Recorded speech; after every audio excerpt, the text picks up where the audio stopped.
turun dikit. Pagi ya. Kedatangan kami ke Barreskrim Unit 4 untuk mengklarifikasi laporan kami, di mana di bulan yang lalu ya, tanggal 2 Agustus, tapi ini sudah di tanggal 15, 1,5 bulan menunggu, yaitu diundang untuk mengklarifikasi laporan kami terhadap PT Bluebird, karena PT Bluebird ini sudah belasan tahun ya, 2 tahun ya, sejak 2021 sekarang 2023, maka kami harus melaporkan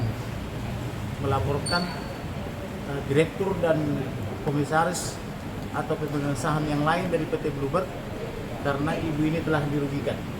Selanjutnya silakan dengan ibu. Ya. Gimana nih Bu? Jadi seperti tadi akan melakukan klarifikasi. Akan melakukan klarifikasi. Jadi pada awalnya kalau kita lihat cerita tahun 2000, di situ terjadi banyak hal-hal yang mengerikan. Mulai dari pemukulan sampai pada penculikan, sampai pada penangkapan, lalu juga terjadi saham warisan saya dibuatkan akte yang tidak sesuai dengan seharusnya, saya perkarakan dan menang. Tapi karena terlalu banyaknya masalah yang cukup mengerikan, dan ini belum termasuk yang lain-lain ya, yang tidak ada buktinya, tidak berani saya kemukakan di sini. Kemudian karena itu saya mengundurkan diri sebagai pengurus. Tapi anehnya secara diam-diam pihak Bluebird tiba-tiba membuat akte yang menghilangkan nama saya. Jadi artinya dengan mengundurkan diri semua saham saya hilang.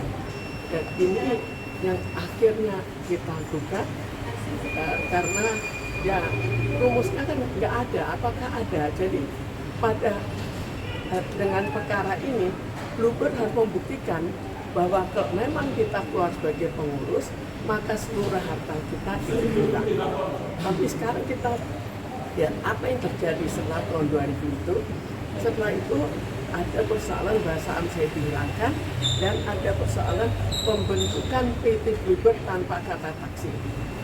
Sekarang ini nanti masih persoalannya masih panjang. Jadi apakah PT Bluebird tanpa taksi ini bodong atau tidak? Ini nanti akan kita buktikan juga.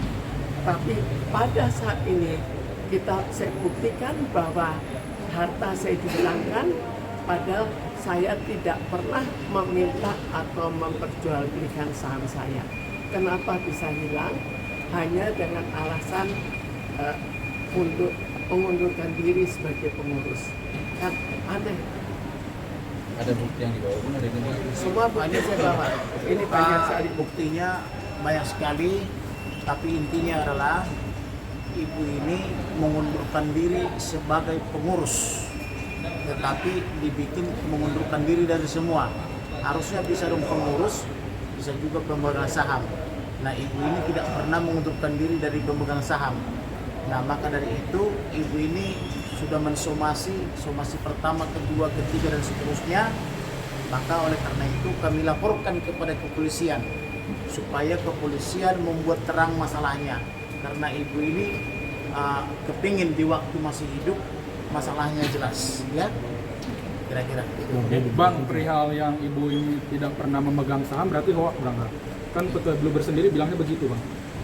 Berarti itu PT Bluebird silakan dibuktikan, karena menurut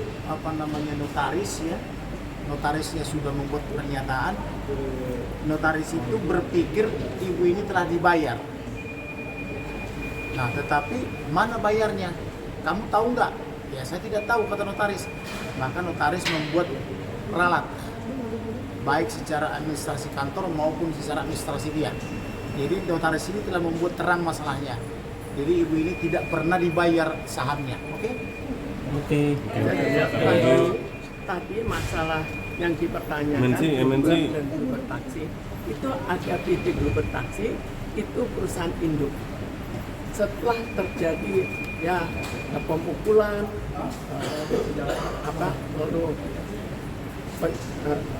penculikan, lapor polisi dan lain-lain, setelah itu 2 di antara 8 pemegang saham membuat PT baru yang namanya PT Bluebird. Yang kita sendiri pemegang saham PT Bluebird Taksi, pemegang induk itu tidak tahu. Yang tahu hanya 2 di antara 8. Dan yang dipertanyakan apakah ini bodong atau tidak, itu yang dijual ke masyarakat umum. Oke. Nanti bodong tidaknya kita buktikan belakangan. Ya, silakan.